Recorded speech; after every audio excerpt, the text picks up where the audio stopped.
Erev Tov, un cours spécial ce soir, Shavuot spécial, puisque Be'ezrat Hashem, dans 3 jours, donc à partir de ce soir, on est au Shloshet Yemei Hagbala, les 3 jours qui nous préparent à Shavuot.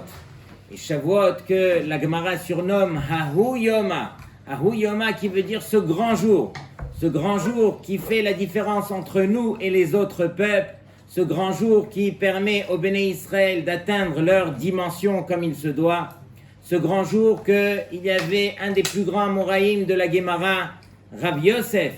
Et Rav Yosef disait sur lui-même qu'il lave des Ahahu Yoma Kama Yosef Ika Beshuka. Si ce n'était que pour ce grand jour, combien de Yosef on aurait trouvé au marché? Sous-entendu que lui-même, il attribuait sa grandeur en Torah grâce à ce grand jour de Shavuot.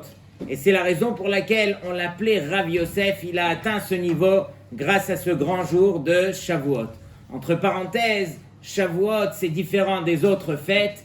Contrairement aux autres fêtes de la Torah, Pesach, Sukkot, qui se fêtent pendant 8 jours, où on s'accroche à certaines mitzvot, comme la matzah, comme le lulav, comme la souka. À Shavuot, ce n'est qu'un seul jour, en Chutz La'aretz, 2 jours bien sûr, et on n'a rien sur quoi s'accrocher. Quelle est la mitzvah? Qu'est-ce qu'on va prendre avec nous? Il faut réaliser que Shavuot, alors il appartient à tous les jours de l'année. Est-ce qu'on peut imaginer un jour sans la Torah? Simplement, il y a un jour spécial où Akadosh Baruch Hu nous permet d'atteindre ce niveau que les Béné Israël ont atteint lorsqu'ils étaient au Har Sinaï et qu'ils ont reçu donc les Aseret Adiberot. À ce moment-là, Akadosh Baruch Hu a déversé sur eux vraiment une bracha qui était spéciale, et c'est cette même bracha que nous avons le zchut de pouvoir recevoir le jour même de Shavuot. Comme on l'a dit plusieurs fois, la Torah on l'a déjà reçue, elle est déjà écrite, on a déjà reçu les livres comme il se doit, mais on n'a pas reçu ce qui nous permet de comprendre cette Torah. Sachez aussi qu'il y a forcément des efforts à fournir.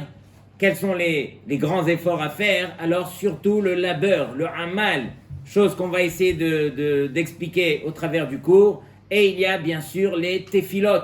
On ne peut pas arriver à Shavuot entre les guillemets comme un touriste, on se doit d'arriver vraiment prêt. Et c'est une des raisons pour lesquelles on appelle cette fête au nom des semaines. Donc on l'appelle Shavuot justement par rapport à la préparation qu'on a eue qui nous permet d'arriver à ce jour-là comme on chante le soir de Pesach. Ilu kervanu lifnei har Sinai velo natan lanu et haTorah dayenu. Comment est-ce qu'on peut dire une telle chose que si Hachem nous avait rapproché du Har Sinaï sans nous donner la Torah, cela nous aurait suffi? Et donc j'ai vu un livre où il y a 78 tirotzim à cette question. Je vais vous en citer un seul qui va nous servir pour ce soir. C'est justement le fait de se préparer à Kabbalat Torah. C'est un but en soi. Arrête, on sait que les Béné Israël, lorsqu'ils se sont préparés justement pour recevoir la Torah, est-ce qu'ils ont reçu la Torah? Ils n'ont reçu que les Aseret Adiberot. C'est bien après, 40 jours après, qu'ils ont reçu la Torah. Donc quelque part, voilà, c'est ça le but. Le but, c'est d'apprendre à se préparer. Et je vous rappelle juste une Mishnah dans Masechet Avot, qui est peut-être l'introduction au cours. Veheve shote betsama et divrehem, qu'on doit apprendre à boire les paroles des Chachamim, les paroles de la Torah. Betsama, que veut dire betsama? Avec soif. Et on sait qu'il y a une différence entre l'eau et les autres boissons. Pourquoi je parle de l'eau? Parce que la Torah est comparée justement à l'eau. Et l'eau, quand on a soif, c'est sûrement le meilleur liquide qu'on pourrait prendre. C'est vraiment l'eau qui nous permet de nous désaltérer. Mais lorsque on a déjà bu des litres d'eau et que vraiment on n'en peut plus et qu'on nous sert un verre d'eau, alors je peux vous dire que c'est peut-être la boisson qu'on pourrait le plus détester. Contrairement à d'autres boissons, on va dire le coca. Le coca, qu'on ait soif ou pas, on en tire toujours plaisir. C'est une des raisons pour lesquelles alors on fait toujours chez Akoni Abidvaro pour un verre de coca. Or, pour de l'eau, si on a soif, on fait la bracha, mais si on ne boit l'eau que pour avaler un médicament par exemple, alors on ne fera pas la bracha. De même, ici aussi, Akadosh Baruch Hu, il nous dit, il y a quand même une condition. Il faut absolument que vous soyez motivés. Il faut que vous ayez soif, justement, de délivrer Torah. Et quelqu'un qui se prépare justement à cela, alors c'est évident qu'il aura soif, c'est évident qu'il va profiter. Et lorsqu'il va goûter à la Torah, alors bien sûr qu'elle va avoir ce goût qui est vraiment incroyable. C'est la raison pour laquelle Akadosh Baruch Hu, il nous a mis sur terre. Une première question, c'est d'essayer de comprendre comment se fait-il qu'à Shavuot, alors on ne fête pas Simchat Torah. Arrête, on reçoit la Torah. On aurait dû se rassembler tous autour du Echal, prendre les siffrets Torah comme on le fait à Simchat Torah et commencer à danser. Quelle est la différence qu'il y a entre Shavuot et Simchat Torah? Et sur cela, j'ai vu un très beau machal du Maggid Miduvna. Le Maggid Miduvna, il dit, ça ressemble justement à un juif qui, le malheureux, a commis une infraction et il a été pris et mis au cachot en prison, et voici qu'on l'a jugé à perpétuité en prison. Et lui, il s'est dit, sûrement qu'on aura pitié de moi. Et voici qu'il voit défiler les semaines, les mois, les années, et là, il se dit, ça y est, je reste en prison. Et il y a son voisin de la cellule qui, un matin, arrive et lui dit, écoute, j'ai entendu que tu allais être libéré. Il lui dit, mais c'est impossible, ça y est, moi, je suis là pour toute la vie. Et voici que le gardien vient le libérer et on l'amène dans une pièce. Il arrive dans une pièce où il rencontre nul autre que le roi. Et voici que le roi, il lui dit, c'est moi qui t'ai libéré. Et il se met à pleurer, il lui dit, ce n'est pas terminé, je t'ai libéré pour que tu te maries avec ma fille. Il lui dit, quoi? Je sors de prison et vous me donnez votre fille en mariage, et voici qu'on le laisse même pas réfléchir, on le fait sortir de là-bas, on lui rase la barbe, on lui coupe les cheveux, on l'habille comme un khatan et on l'amène dans une salle magnifique où tout était organisé avec les invités comme il se doit, et voici que notre khatan se marie avec la fille du roi. Et il vit dans le palais du roi, il vit avec sa femme pendant 6 mois, et après 6 mois, il arrive chez son beau-père, le roi, et il lui dit, Votre Majesté, j'ai une demande. Je voudrais qu'on me refasse le mariage que vous m'avez fait il y a 6 mois, j'aimerais qu'on me le refasse. Et il lui dit, mais on t'a déjà fait un mariage splendide, magnifique, qu'est-ce que tu veux? Il lui dit, mais vous n'avez pas compris, je me dois de me justifier. Il y a 6 mois, lorsque vous m'avez proposé votre fille en mariage, alors j'étais sûr qu'il y avait soit un défaut physique, soit un défaut psychologique, il y avait... Et donc, je me suis marié avec elle et j'ai vu qu'au travers des 6 mois, alors elle est parfaite, tout est nickel, je l'adore. J'aimerais qu'on me refasse un mariage justement pour que je puisse profiter pleinement de ce jour. Et donc, c'est exactement ce qui se passe ici. C'est que Akadosh Baruch Hu, lui, nous accorde cette Torah. Et lorsqu'il nous accorde cette Torah, alors on se doit vraiment de se pencher et d'essayer de voir un petit peu la beauté qu'il y a. Et lorsque on étudie la Torah, bien sûr qu'on fournit les efforts et bien sûr qu'on essaye de se rapprocher, alors on goûte vraiment à la métikout, à la douceur. Et 6 mois après, à Simchat Torah, alors là revient le vrai moment où on dit à Hachem, alors là, maintenant que j'ai goûté à la Torah, alors là je peux danser avec la Torah. Quelque part, c'est ce qu'on dit aussi, qu'entre Pesach et Shavuot, alors nous lisons les Pirkei Avot. Et là-bas, on commence par Moshe Kibel Torah Misinaï. Pourquoi est-ce qu'on n'a pas dit que Moshe Lamad Torah Misinaï? Il a étudié la Torah du Sinaï. Pourquoi est-ce qu'on dit Kibel, il a reçu? Justement pour dire que Moshe, il s'est fait réceptacle, cliquiboule, justement pour recevoir cette Torah. C'est le travail que chacun d'entre nous devront faire justement pour recevoir cette Torah. Akadosh Baruch Hu, lui, il s'est dit, béni Bechori Israël, je vais prendre mon fils Israël et je vais lui accorder la Torah. Mais avant cela, je vais m'adresser à tous les peuples. Et voici qu'on connaît la Gemara qui nous dit que Hachem, lui, s'est adressé d'abord au Béné Ishmaël. Et il est parti les voir et il leur a dit, est-ce que vous prenez ma Torah? Maketivba, ils lui ont demandé qu'est-ce qui est écrit. Et directement, il leur répond, Lotignov, on ne vole pas. Et eux, ils ont dit, mais nous, on ne peut pas, dans notre nature, alors on fait comme notre ancêtre Ishmaël, qu'on ne marche pas Arba Amot, Belo Netilat Yadaim, sans prendre des choses, sans voler. C'est impossible pour nous de nous en sortir. Et donc, ils ont dit, c'est contre notre nature, on ne l'accepte pas. Il est parti chez les Béné Esav, et ils lui ont dit, Maketivba, il leur a dit, Lo Tirtzach, nous on descend de Esav, Al-Harbe Chatichye, tu vas vivre par ton glaive, et donc on ne pourra pas prendre cette Torah pour cela. Il est parti ensuite chez Béné Ammon ou Moab.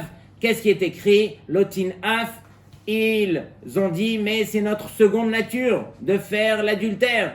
Et donc voici que tous les peuples ont refusé. Ils se retournent vers les Béné Israël qui ont dit les mots magiques, Naaseh Venishma. Sur cela, on pose la question, on dit, mais est-ce que c'est Akadosh Baruch Hu qui, Asher Bahar Banu Mikol Ha'amim, qui nous a choisis parmi les peuples? Ari, il a demandé à tous les peuples, il n'y a personne qui a voulu, et ensuite il s'est tourné vers les Béné Israël qui eux n'avaient pas le choix, ils ont accepté. Mais est-ce que Béhémet, c'est Hachem qui nous a choisis justement parmi les peuples pour nous donner sa Torah? Ari, encore une fois, Hachem il a proposé à tout le monde du fait qu'il n'y avait personne, ce sont les Béné Israël qui ont choisi. Et sur cela, qu'est-ce qu'on répond? Est-ce que Béhémet, Akadosh Baruch Hu, c'est pas lui qui nous a choisis? Alors écoutez bien ce que je vais vous dire. Akadosh Baruch Hu, lui, il a détourné un petit peu l'image, justement pour que chacun d'entre nous comprenions combien est-ce qu'il nous a choisis. Qu'est-ce que Hachem il a fait? Comme un roi qui était immensément riche et qui lui détenait un trésor qui était unique. Il détenait dans une bouteille le remède pour toutes les maladies. Toutes les maladies au monde, il détenait dans ce verre, et voici qu'il savait exactement combien prendre pour chaque maladie pour pouvoir la guérir. Il n'y avait qu'une seule maladie sur terre qui ne pouvait pas guérir, c'était la vieillesse.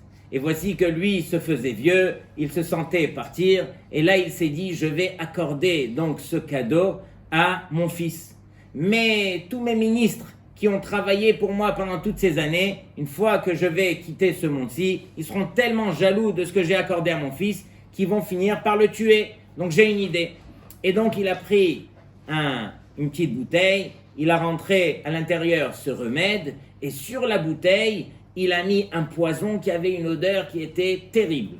Et donc il a réuni tous ses ministres, et il leur a dit, écoutez, j'aimerais vous accorder un cadeau qui n'a pas de prix, un cadeau unique, un cadeau que j'aimerais vous accorder à vous, parce que combien vous avez été fidèles envers moi au travers de toutes ces années. Et donc, il leur dépose, donc voici la bouteille, et eux, ils viennent pour la prendre, ils ont compris que donc c'était le remède, et ils se rapprochent, mais ils sentent l'odeur, ils n'en peuvent plus, et ils lui disent, votre majesté, écoutez, votre héritier, le premier héritier du roi, c'est votre fils, donnez-le à votre fils. Et donc, ils étaient d'accord de l'accorder au fils. Le fils arrive, il prend la bouteille, lui connaissait ce qu'il fallait faire, il a enlevé le bouchon, il a enlevé le poison, et il savait qu'à l'intérieur, donc, il y avait la métikoute, il y avait la douceur de donc, ce remède pour toutes les maladies sur terre. Et donc, c'est exactement ce que Akadosh Baruch Hu, il a fait. Hachem, il est parti chez tous les peuples, il savait très bien que tous les peuples seraient tellement jaloux contre les Béné Israël s'il avait accordé la Torah uniquement aux Béné Israël. Donc il a demandé à tous les peuples ont refusé. Pourquoi ils ont refusé? Parce que Hachem s'est adressé à chacun d'entre eux par le poison qu'ils ne pouvaient pas supporter, par l'odeur qu'ils ne pouvaient pas supporter. Au Béné Ishmaël, lo tignov, au Béné Isav, lo tirtzach, au Béné Ammon ou Moab, lo tinaf. Mais voici que les Béné Israël sont venus, ils ont dit Naaseh Venishma, on prend cette Torah. Et c'est vrai que souvent cette Torah, quand on la prend, alors c'est difficile, ça a l'air difficile, on se doit de faire des efforts. Mais on sait que derrière toutes ces choses-là, alors il y a la métikoute, il y a la douceur de cette Torah. Et donc c'est ça ce qui nous rappelle alors, c'est ça ce qui nous permet de réaliser que, Béhémet, on fait des efforts. Mais combien on va apprécier de voir combien est-ce qu'on est différent des autres peuples, combien est-ce qu'on peut grandir, combien on peut être heureux à l'intérieur de nous. C'est ça ce que cette Torah vient rajouter dans notre vie. Après, on va se réunir le soir de Shavuot pour faire la veillée. Et on se demande, mais d'où vient ce minhag de faire la veillée? Alors écoutez bien. il y a un verset dans Shemot où il est écrit là-bas Vayotse Moshe et Ha'am nikrat Elohim mina mahane. Donc Moshe, il est sorti vers le peuple justement pour aller les réveiller. De quoi est-ce qu'il s'agit? Le Pirkei de Rabbi Eliezer, il dit comme ça. Yashnu Israël Hatchete Sha'ot Bayom. Les Béné Israël, ils ont dormi jusqu'à la 2e heure du jour. Aussitôt que le soleil s'est levé, les Béné Israël, ils dormaient encore 2 heures après cela. Sheshenat Yom Ha'atzeret Areva Ve'alayla Ktsara. Car on sait qu'en ce moment, les nuits sont courtes. Et le sommeil du matin, quand les nuits sont courtes, il est agréable. Vayotse Moshe ubala mahane Israël. Et voici que Moshe, il est sorti vers le camp des Béné Israël. Vehaya me'orer Israël mishenatam. Et il est parti réveiller les Béné Israël. Réveillez-vous, vous allez recevoir la Torah. Ve'amar lahem imdu mishenatrem. Réveillez-vous. Et voici que le Magen Avraham, je vous cite une 3e source, le Magen Avraham dans le Shulchan Aruch, il écrit comme ça. Ita bezohar, shechasidim arishonim hayu ne'orim kol alayla. Dans le Zohar, il ramène donc cette source et il dit que dans le Zohar, les chasidim harishonim, donc ça monte, c'est un minha qui remonte très haut. Voici qu'ils restaient réveillés toute la nuit vers Oskim Batorah pour étudier la Torah, Ukvar Naagu Rov Alomdim Naasot Ken.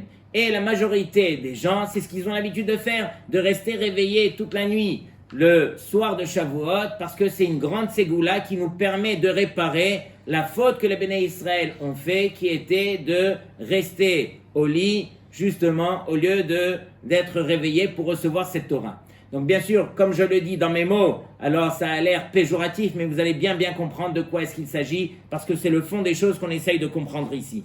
Sachez aussi que le Harizal dit que celui qui reste réveillé sans dormir, mais vraiment toute la nuit, sans fermer les yeux et vraiment réveillé pour étudier la Torah, alors cette mitzvah le protège pour toute l'année à venir. Ça vaut la peine vraiment de fournir un effort, de se motiver, de dormir, de prévoir de dormir la veille, justement pour arriver comme un guerrier cette nuit de Shavuot. Et inutile de vous le rappeler, mais on se doit d'être réveillé à Shacharit comme il se doit, pendant Kriyat HaTorah, quand on va écouter les Aseret HaDiberot, c'est à ce moment-là où la bracha, elle descend, et surtout lorsqu'on fera le summum, qui est le Moussaf de Shavuot. À ce moment-là, on se renforce et on reste réveillé comme il se doit pendant tout Shavuot pour mériter un petit peu cette bracha. Maintenant, regardez bien de quoi est-ce qu'il s'agit ici. C'est très étonnant de dire que les Béné Israël qui savaient qu'ils devaient se préparer, puisque Hachem leur a demandé les 3 jours avant Kabbalat HaTorah, vous devez vous séparer de vos femmes, vous devez vous séparer de toute impureté. Donc ils savaient très bien qu'ils allaient recevoir la Torah. Est-ce qu'on peut imaginer ces mêmes Béné Israël de cette génération qui sont restés dans leur lit en train de dormir au lieu d'aller et recevoir la Torah, pendant que nous, les petits que nous sommes, nous restons réveillés toute la nuit, et eux, non, ils avaient un souci. Ils sont partis dormir et ils ne savaient pas, soi-disant, qu'ils devaient recevoir la Torah. Qu'est-ce qui s'est passé là-bas? Et Béhémet, il y a une autre question encore plus forte que celle-là. On n'a jamais vu qu'on a reproché aux Béné Israël d'avoir dormi.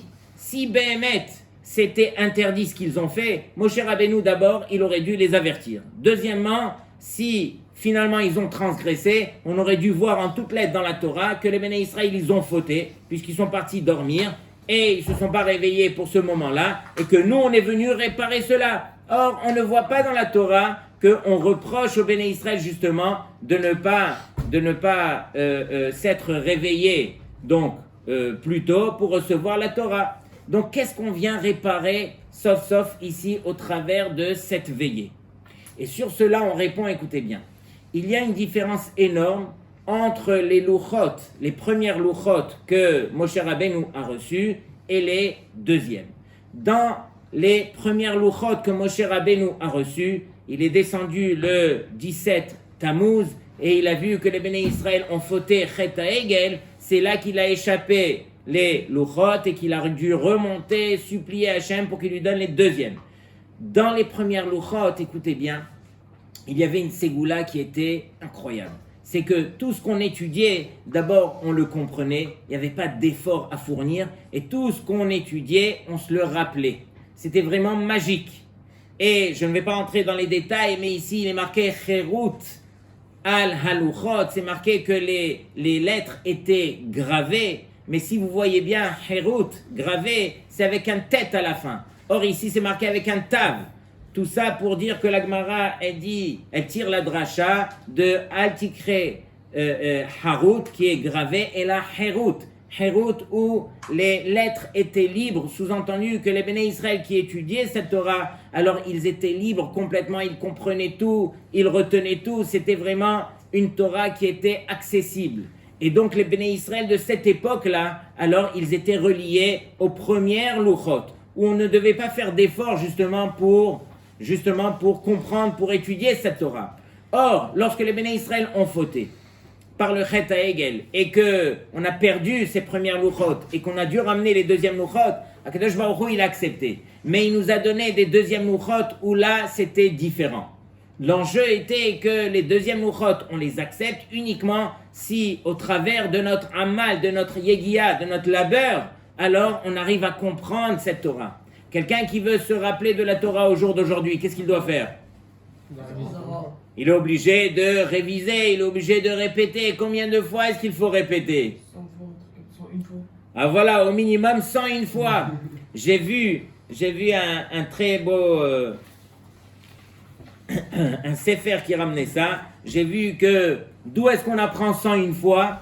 Alors, le fait d'oublier en hébreu, c'est shachar. Shachar qui veut dire oublier. Oublier, la valeur numérique, c'est 328. Shachar, oublier, 328. Se rappeler, zachar, c'est 229. Pour enlever l'oubli du rappel, il va rester 101 fois. 101 fois pour dire que si on veut se rappeler au jour d'aujourd'hui, regardez combien de labeur est-ce qu'il faut fournir. Regardez combien d'efforts est-ce qu'il faut faire. Donc on est obligé de travailler aujourd'hui. Et donc finalement les Béné Israël de cette époque n'avaient pas commis d'erreur. C'est évident qu'on parle ici à des géants qui ne sont pas partis dormir pour dormir et n'ont pas commis d'erreur. Mais nous qui voulons recevoir ces deuxièmes Luchot, où on est obligé de s'attacher au labeur, au amal qui vient pour pouvoir recevoir ces Luchot, on est obligé, nous, de rester réveillés toute la nuit, non pas pour réparer leurs fautes, parce qu'eux n'avaient pas commis de faute réellement, et que si nous, on veut recevoir cette Torah, on est obligé de rester réveillés justement pour que cette Torah nous appartienne, puisque cette Torah ne peut s'acquérir qu'au travers du labeur, des efforts qu'on fera, donc justement, pour recevoir cette Torah. Donc, encore une fois, je nous encourage à tous de passer une veillée de Shavuot comme il se doit et d'arriver, comme on l'a dit, comme des guerriers prêts à étudier et à vraiment se rapprocher d'Hachem, se rapprocher au travers de la tfila et au travers des efforts. Et nous sommes, comme on l'a dit, au Shloshet Yemei Agbala, aux 3 jours qui précèdent Shavuot, donc il convient encore plus de se renforcer sur cela. Alors, je termine justement parce que cette semaine, on ne peut pas faire semblant encore une fois. Alors, nous avons vécu cette semaine des moments des plus difficiles. En Eretz Israël, on entend des choses que vraiment ça nous dépasse. Combien est-ce que les Béné Israël sont rappelés à l'ordre? Combien est-ce qu'on a vécu encore une fois une année et quelques de Covid pour arriver à cette histoire de Lag BaOmer et c'est pas terminé. Regardez ce qui se passe en Eretz Israël, les bombes et ainsi de suite. Il arrive qu'en ce moment, on est en train d'avoir peur de marcher dans la rue en Eretz Israël, de peur que, Chas v'Shalom, il arrive encore quelque chose. Donc, Akadosh Baruch Hu nous rappelle à l'ordre. Et si Hachem nous rappelle à l'ordre, c'est pas pour qu'on se réveille et qu'on reste réveillé, les yeux ouverts et qu'on continue à pleurer. Ça n'a rien à voir. Hachem, s'il nous demande de nous réveiller, c'est justement pour qu'on prenne la leçon. Et c'est quoi prendre la leçon pour un Ben Israël? C'est de prendre sur soi quelque chose qui nous permet de protéger le Ham Israël. Chacun d'entre nous, lorsqu'on prend ne serait-ce qu'une mitzvah, lorsqu'on fait un effort de plus, quelle que soit la mitzvah, sachez qu'on crée un bouclier qui permet de protéger le Ham Israël. C'est la seule force qu'on a. Akadosh Baruch Hu nous a donné une seule force. Hakol kol Yaakov. Si les Béné Israël, alors ils implorent Hachem, ils font des efforts. C'est ce qu'on nous demande justement pour arriver à Shavuot. alors c'est sûr qu'Akadosh Baruch Hu, il aura pitié de nous. Il y a beaucoup de rabbinim qui ont parlé cette semaine. Je vais vous citer. Il y a une fois un paysan, juste pour qu'on comprenne mieux, il y a une fois un paysan qui lui n'a jamais vu de téléphone de sa vie. Il arrive et voici qu'il rentre chez quelqu'un à la maison et il voit qu'il y a un technicien de Bouygues qui arrive et qui vient pour faire un trou dans le mur et qui met les fils pour brancher le téléphone à ce trou. Et voici que ce paysan, c'est la première fois qu'il voyait ça, il demande c'est quoi le téléphone, c'est quoi le... Et donc il rentre chez lui, il achète un téléphone, il réalise qu'il pourra parler au travers de tout le monde. Il prend ce téléphone et il va chez lui et il commence à faire un trou et il se dit ok, j'ai fait le trou, j'ai le téléphone, je vais téléphoner. Il téléphone, il voit que ça marche pas. Il fait un trou encore plus grand, un trou encore plus grand. Voici qu'il a presque cassé le mur. Son téléphone ne marche toujours pas. Et il revient chez son ami, il lui dit mais ça marche pas. Et il lui dit mais Hamor, tant que tu n'as pas branché ton téléphone aux fils qui vont t'amener au trou, alors il n'y a rien qui marchera. De même, nous aussi, c'est toujours la même chose. Alors, on voit la catastrophe, on voit qu'est-ce qui se passe. Mais tant qu'on n'est pas branché à la vérité, tant qu'on n'a pas compris la leçon, qu'on n'a pas palpé vraiment la leçon, alors malheureusement, ça continue. On se doit de réaliser que il y avait, je me rappelle une fois, il y avait un type qui venait tous les matins à Jérusalem pour réveiller les gens pour les slichot. Et il venait dans le quartier et il tapait à chaque porte. Et voici que lorsqu'il tapait et que les voisins qui étaient à côté, ils entendaient, alors il n'avait pas besoin de taper aux portes. Pourquoi ? Parce qu'ils avaient compris le message. De même nous aussi, malheureusement. Regardez à quelle porte est-ce que Akadosh Baruch Hu il a tapé. Il a tapé à des portes vraiment qui sont terribles, terribles. Si on ne comprend pas la leçon, alors c'est dommage. C'est dommage que Akadosh Baruch Hu il vienne taper à plus de portes. Qu'on apprenne la leçon et qu'on comprenne une fois pour toutes. Et donc je terminerai avec un petit machal. Il faut toujours garder bien sûr l'espoir parce que nous on est le peuple de l'espoir. Et donc on se demande bien sûr quand est-ce que tout ça va se terminer. Mais on doit réaliser qu'on est entre les mains d'Hachem. Il y avait une fois un homme d'affaires qui a pris un avion et qui s'est assis à sa place, et il y avait une jeune fille de l'âge de 8 ans qui était assise à côté de lui. Et voici que cette jeune fille, elle était totalement autonome. Elle avait son petit cahier de dessin, elle avait son repas avec elle, elle était tranquille, elle posait aucune question, tout allait bien. Et voici qu'au milieu du vol, il y avait des trous d'air. Et les trous d'air qui commençaient encore plus, et l'avion commençait à trembler. Et voici que l'alarme commence à sonner. Il y a même les masques d'oxygène. Et voici que la petite fille l'a regardé du côté. Voici que la petite fille, elle range son cahier comme il se doit. Elle met sa ceinture, elle met le masque. Et tout va bien. Elle ne panique pas comme si de rien n'était. Il y en avait qui commençaient à pleurer, qui commençaient à crier. C'était vraiment la panique. Et voici que la fille, comme si de rien n'était. Et 15 minutes après, ça y est, l'avion a repris et tout allait bien. Et voici qu'une fois que tout s'est remis, il se retourne vers la petite fille, il lui dit « Mais dis-moi, tu es très courageuse comme fille. Et tu ne paniques pas, tu n'as pas peur ?» Elle lui répond « Mais non. » Elle lui dit « Mais le pilote, c'est mon papa. Et c'est le meilleur pilote au monde.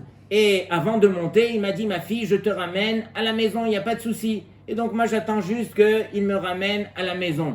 De même, nous aussi, il faut réaliser qu'on est entre les mains de notre papa, Kadosh Baruch Hu, et on doit apprendre des fois à se laisser porter. Bien sûr, Kadosh Baruch Hu nous demande de prendre la leçon, donc on va prier, mais on doit avoir cette émouna que c'est Hachem qui nous conduit vers toutes ces turbulences qu'on est en train de vivre en ce moment. On demande à Kadosh Baruch Hu, s'il te plaît Hachem, Daï les tsarotenu, et permets-nous de surmonter toutes ces épreuves dans le sourire, et que Be'ezrat Hashem, qu'on arrive à cette fête de Shavuot prêt et qu'on reçoit ce beau cadeau qui s'appelle la Torah. Shabbat Shalom.